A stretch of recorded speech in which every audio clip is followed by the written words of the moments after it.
Hello बच्चों, क्या हाल चाल? बढ़िया। तो चलो आज का क्लास हम लोग शुरू करते हैं।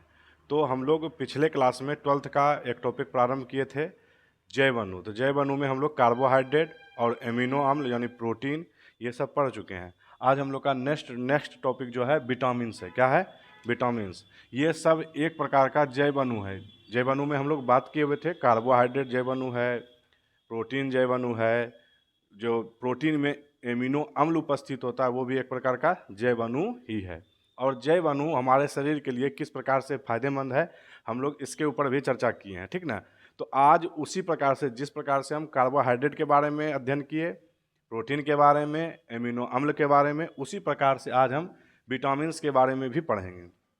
तो जिस प्रकार से हमारे शरीर के लिए कार्बोहाइड्रेट की आवश्यकता होती है, प्रोटीन की आवश्यकता होती है, उसी प्रकार से विटामिन की भी आवश्यकता होती है। काहे? तो विटामिन भी एक प्रकार का जो है पोषक तत्व है हमारे शरीर के लिए, ठीक ना। अगर हमारे शरीर में विटामिन्स उपस्थित नहीं होगा या विटामिन्स हम लोग नहीं लेंगे तो जो है मेरा जो शरीर का ग्रोथ रेट है वो घट जाएगा। जो हमको विकास होना चाहिए शरीर का, वो विकास सही से नहीं हो पाएगा। तो ये भी हमारे लिए जैव अणु क्या है, इम्पोर्टेंट है। तो आज हम लोग देखते हैं कि विटामिन्स आखिर है क्या, क्यों हमारे शरीर के लिए आवश्यक है। तो विटामिन्स हमारे शरीर में कहीं पे भी जो है बनता नहीं है, हमको बाहर से ही लेने की आवश्यकता पड़ता है। चाहे कोई भी जीव हो, वो कोई भी जीव में विटामिन्स बनता नहीं है, उसको बाहर से ही लेने की आवश्यकता पड़ता है। हाँ, सिर्फ पेड़ पौधा जो होता है उसी में कुछ प्रोसेस के माध्यम से विटामिन्स तैयार होता है। वही पेड़ पौधा को, साग को हम लोग जब हरी साग सब्जी को खाते हैं तो उसी के माध्यम से हमारे शरीर में विटामिन्स एंट्री ले पाता है। तो हम लोग देखते हैं कि किस प्रकार से ये विटामिन्स हमारे शरीर में जाके किस प्रकार से काम करेगा, ठीक है। तो सबसे पहले हम विटामिन्स के बारे में देखें तो लिखा हुआ है कि यह एक प्रकार का पोषक तत्व है। क्या है? पोषक तत्व है। पोषक तत्व कहने का मतलब है ये हमारे शरीर के लिए एकदम आवश्यक जो है इंटीग्रेंट, मतलब जो है इंटीग्रेंट है, मतलब एकदम आवश्यक जो है ये हमारे लिए बोल सकते हैं कि ये कारक है। अगर विटामिन्स नहीं रहेगा तो हमारा शरीर का ग्रोथ रेट कम हो जाएगा, ठीक ना। काहे? तो ये पोषक तत्व है। और विटामिन्स कहेंगे किसको?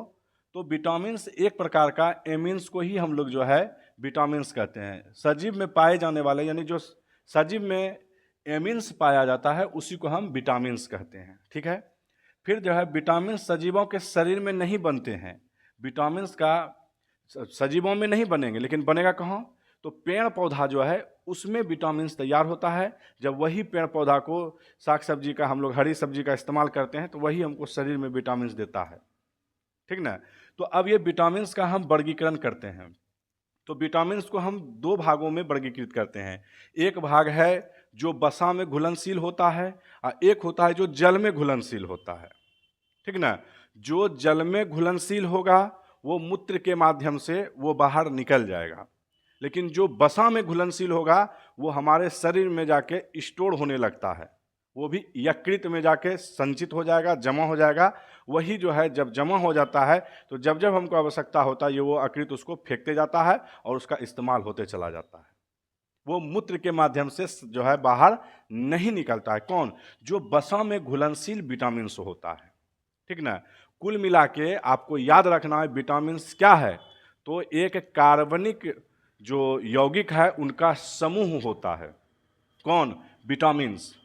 और विटामिन्स हमारे शरीर के लिए बस इतना याद रखना अति आवश्यक चीज़ है। अगर विटामिन्स नहीं लेंगे तो बहुत सारा हमको रोग उत्पन्न हो जाता है। वो भी हम अभी आगे बात करेंगे कि कौन विटामिन्स की कमी से कौन सा रोग उत्पन्न हो जाता है। जैसे कि हम लोग सब जानते हैं अगर विटामिन्स ए का कमी हो जाए तो रतौंधी हो जाता है, यानी रात में दिखाई नहीं पड़ता है। और जैसे ही विटामिन सी का कमी हो जाता है तो हम लोग सब जानते हैं स्कर्वी रोग हो जाता है। स्कर्वी रोग का कहने का मतलब है कि जो है दांत से, मसूड़ा से ब्लड आने लगता है, खून होने लगता है। तो देख लीजिए कि जो है दो विटामिन का कमी हुआ तो दो बीमारी होना उत्पन्न हो गया। तो उसी प्रकार से बहुत सारा विटामिन्स भी है, वो सब विटामिन्स के बारे में पढ़ेंगे और उसका क्या स्रोत है, कैसे उसको लेना चाहिए, कहाँ से वो विटामिन्स हमको मिलेगा, वो सारा चीज़ हम आगे अभी बात करने वाले हैं। तो पहले आपका ध्यान होना चाहिए कि ये भी एग्जाम में भी पूछा जाता है कि विटामिन को कितने वर्गों में वर्गीकृत किया गया है, कितने भागों में बांटा गया है, तो आपको सिंपल याद रखना है 2 भाग में। कितना भाग में? 2 भाग में। कौन 2 भाग में? तो जो है हम लोग अभी बात किए हैं, एक वसा में घुलनशील होता है, दूसरा जल में घुलनशील होता है। अब आपको पूछ देगा कि वसा में कौन सा विटामिन घुलनशील है, कौन कौन, तो 4 गो है। क्या गो है? 4। कौन कौन? तो याद रखना है विटामिन ए, विटामिन डी और विटामिन ई और विटामिन के, ये सब वसा में घुलनशील होता है, ठीक ना। जल में घुलनशील नहीं होगा, बार बार हम बोल रहे हैं, जल में घुलनशील नहीं होगा। कहाँ होगा?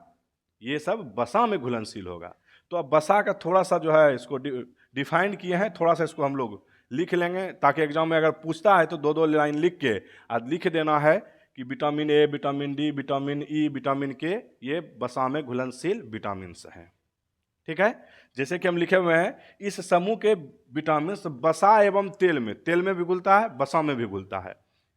विलय है, विलय का मतलब घुल जाता है, उसमें मिल जाता है, तथा जल में अविलय होता है, जल में घुलनशील नहीं होता। हम बार बार इसको बोल रहे हैं, ठीक है।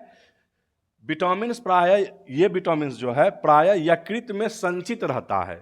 जैसे हम ये विटामिन लेंगे, वो वसा में घुलनशील है, वो यकृत में जाके इकट्ठा हो जाएगा, जमा हो जाएगा, संचित हो जाएगा। जब जब उसका आवश्यकता होगा, यकृत थोड़ा थोड़ा करके उसको बंडल बना के फेंकते जाएगा और वो इस्तेमाल होते चला जाएगा। ये काम आता है कब? जब हम लोग उपवास करते हैं उस समय, ठीक है। ये मूत्र में उत्सर्जित नहीं होता है, यानी टॉयलेट के माध्यम से ये बाहर नहीं निकलता है, ठीक है। और दूसरा है जल में घुलनशील विटामिन।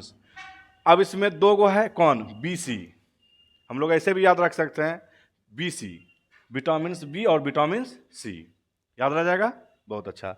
तो अब इसको थोड़ा सा डिफाइन किए हुए हैं कि ये जल में विलय तथा वसा में अविलय होता है, यानी जल में घुलनशील होगा लेकिन वसा में घुलनशील नहीं होगा।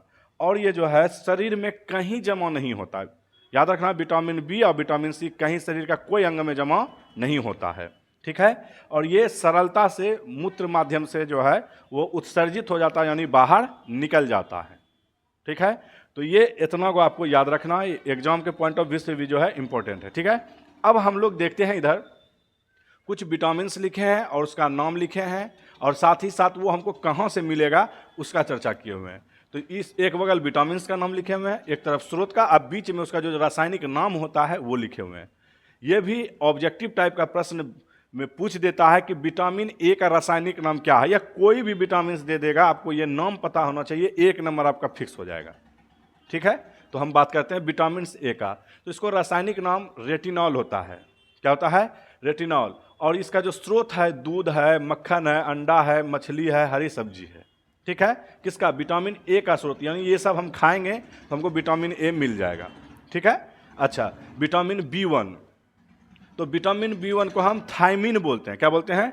थायमिन। ये प्रीवियस ईयर में भी पूछा गया है कि विटामिन B1 का नाम क्या है, तो थायमिन। क्या नाम है? थायमिन, ठीक है। तो अब यहाँ इनका स्रोत क्या है, कहाँ से हमको विटामिन B1 मिलेगा? तो दाल खाएंगे, चावल खाएंगे, गेहूं खाएंगे, ईस्ट खाएंगे, हरी साग सब्जी हम खाएंगे तो हमको विटामिन B1 मिल जाएगा, ठीक है। उसी प्रकार से विटामिन B2 है, इसको रिबोफ्लेविन बोलते हैं। क्या बोलते हैं? रिबोफ्लेविन। इसका रासायनिक नाम किसका? B2 का। ये भी इसका स्रोत का बात किया जाए, कहाँ से मिलेगा हमको, तो दूध से, हरी सब्जी से, अंडा से, गेहूं से, मांस से, लीवर से, किडनी से, ETC, और भी हो सकता है, और भी स्रोत है, लेकिन मोटा मोटी जो स्रोत है यहाँ पे हम लिख दिए हैं, ठीक है।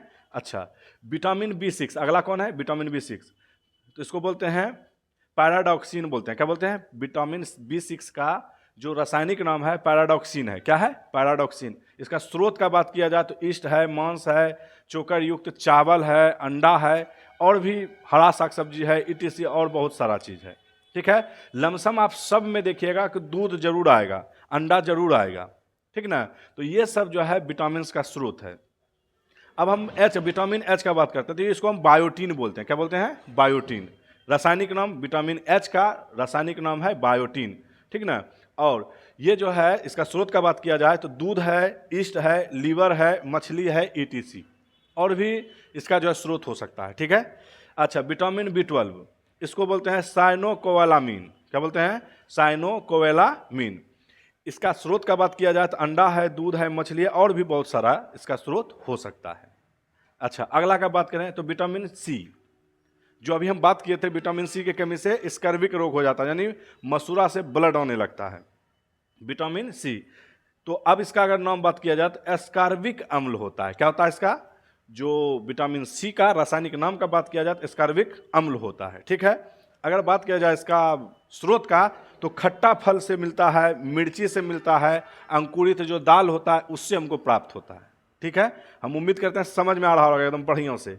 अच्छा, विटामिन डी का बात किया जाए तो विटामिन डी को हम केसीफेरॉल बोलते हैं। क्या बोलते हैं, केसीफेरॉल। केसीफेरॉल इस वजह से कि कैल्शियम हमको मिलता है, विटामिन डी को कैल्शियम के लिए भी जाना जाता है, ठीक है। तो हम लोग जानते हैं विटामिन डी मेन रूप से इसका जो स्रोत है कौन है, सूर्य का प्रकाश है। अगर एक दिन सूर्य, मान लिया जाए कि सूर्य अगर नहीं रहेगा, उसका प्रकाश नहीं मिल रहा है सही से, ठीक ना, मान लिया जाए कोई शहर में रह रहा है, सूर्य का उसको दर्शन नहीं हो पा रहा है, तो क्या करेगा वो, तो वो जो है मक्खन खा सकता है, दूध खा सकता है, मछली खा सकता है, इस सब से भी विटामिन डी उसको मिल जाएगा।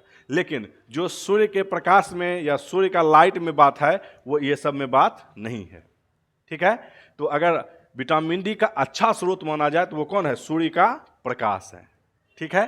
तो ये मोटा मोटी ये जो है ये विटामिन है। और भी विटामिन बचा हुआ है, विटामिन ई है, विटामिन के है, वो सब को अभी हम लोग इकट्ठा करके देखेंगे और इससे क्या रोग होता है वो भी देखेंगे, ठीक है। अभी हम इसको मिटाते हैं, फिर हम आगे बात करते हैं कि जो बचा हुआ विटामिन का नाम था वो हम लोग अब इसको देखते हैं और उसका क्या स्रोत है और उससे कमी से कौन सा रोग होने वाला है वो देखेंगे।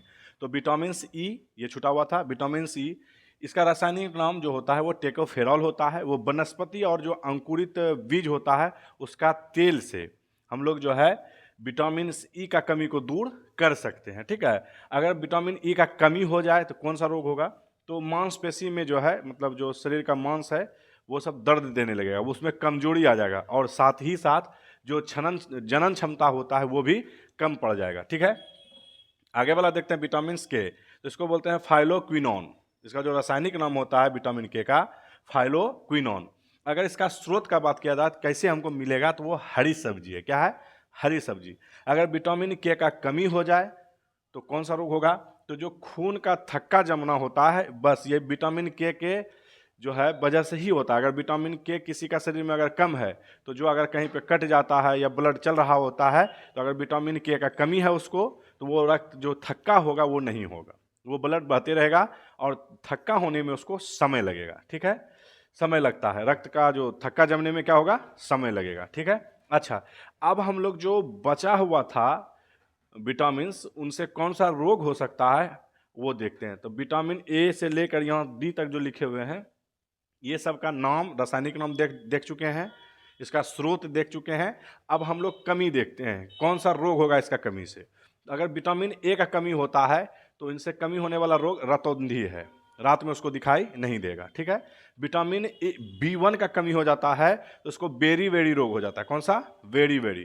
तो बेरी वेरी का मतलब होता है कि उसको भूख नहीं लगेगा और जो उसका शरीर का वृद्धि है वो वृद्धि रुक जाएगा, ठीक है।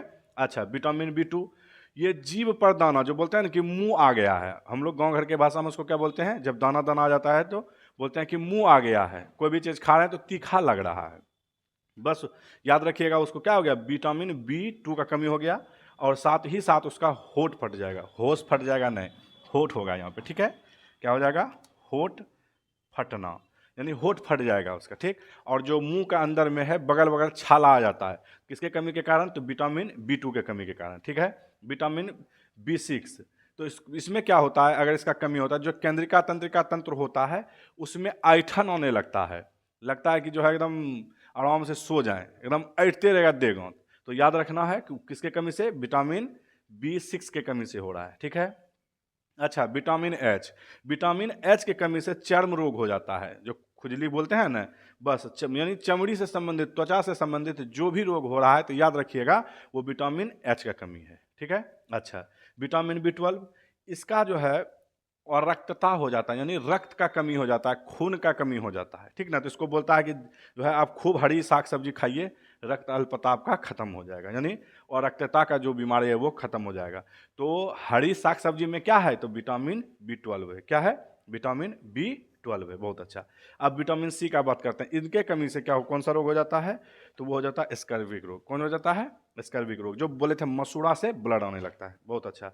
विटामिन डी, विटामिन डी में दो तरह का चीज़ देखने के लिए मिलता है। दो तरह का चीज़ क्या? अगर किसी बच्चे को विटामिन डी का कमी है तो उसको रिकेटस हो जाता है रोग, ठीक है। और जब बड़ा होता है तो ऑस्टियो मलेशिया हो जाता है। यानी बच्चे में रिकेटस होता है बीमारी अगर विटामिन डी का कमी होगा, अब बड़े में उसमें होता है ऑस्टियो मलेशिया, ठीक ना। ऑस्टियोपोरोसिस भी उसको बोला जाता है या ऑस्टियो मलेशिया भी बोला जाता है, ठीक है। तो ये बड़े में रोग होता है। तो आज हम लोग जो है विटामिन्स के बारे में पढ़े, ठीक है। हमको उम्मीद है कि आपको समझ में आया होगा, ठीक। तो इसी प्रकार से अगर मेरा वीडियो आपको पसंद आ रहा है तो लाइक करना है, शेयर भी करना है, और फटाफट से अगर आप नया है तो चैनल को सब्सक्राइब करना है, ठीक है। जय हिंद।